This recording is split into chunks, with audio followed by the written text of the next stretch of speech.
ఒక చిన్న గ్రామంలో శేషు అనే వ్యక్తి ఉండేవాడు.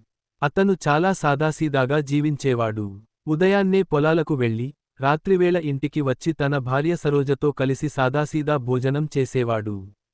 కాని వారి ఇంటి వంటగది గురించి గ్రామంలో ఎన్నో వదంతులు ఉండేవి. అక్కడ రాత్రివేళ వింత శబ్దాలు వినిపించేవి.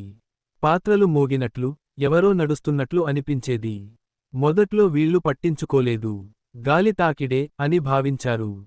కాని రోజులు గడుస్తుండగా ఆ శబ్దాలు మరింత స్పష్టంగా వినిపించసాగాయి. ఒకసారి సరోజ రాత్రి పాలను మరిగించడానికి వంటగదిలోకి వెళ్ళింది. ఒక్కసారిగా ఆమె ముందే పాత్ర కదిలింది. గిన్నె నేలపై పడిపోయి పగిలిపోయింది. ఆమె గట్టిగా అరిచి బయటికి పరుగెత్తింది. శేషు మొదట నమ్మలేదు. కాని మరుసటి రోజు అతడే వంటగదిలోకి వెళ్లాడు. అక్కడ చీకటిలో ఒక తెల్లని నీడ కనిపించింది. కళ్ళు మంటలలా ఎర్రగా వెలిగాయి. శేషు గుండె ఆగిపోతుందేమో అన్నంతగా భయపడ్డాడు. ఆ నీడ మెల్లగా నవ్వుతూ, పాత్రలను ఎగరేస్తూ కనిపించింది. వెంటనే అతడు బయటికి పరిగెత్తి గ్రామ పెద్దలకు చెప్పాడు. గ్రామ పెద్దలు, కొందరు పూజారులు వచ్చి ఇంటిని పరిశీలించారు. వారు పూజలు చేసి తలుపుల దగ్గర నిమ్మకాయలు కట్టారు. కాని ఆ దయ్యం భయపడలేదు.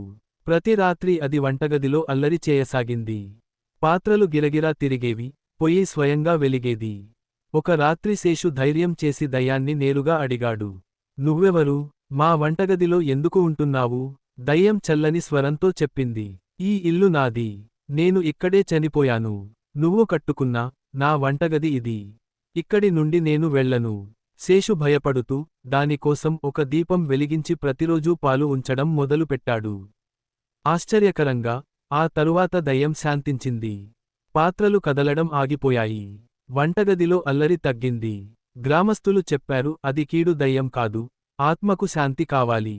నువ్వు ప్రతిరోజూ దీపం వెలిగిస్తే అది ఎవరికి హాని చేయదు. అప్పటి నుండి శేషు, సరోజ ప్రతిరోజూ పూజలు చేస్తూ వంట మొదలుపెట్టారు.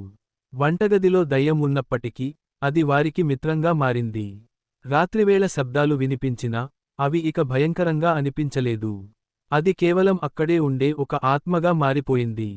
వంటగదిలో దయ్యం ఒక భయానక అనుభవంగా మొదలైనప్పటికీ, చివరికి అది ఒక ఆత్మకు శాంతి కలిగించడం ద్వారా ప్రశాంతంగా మారింది.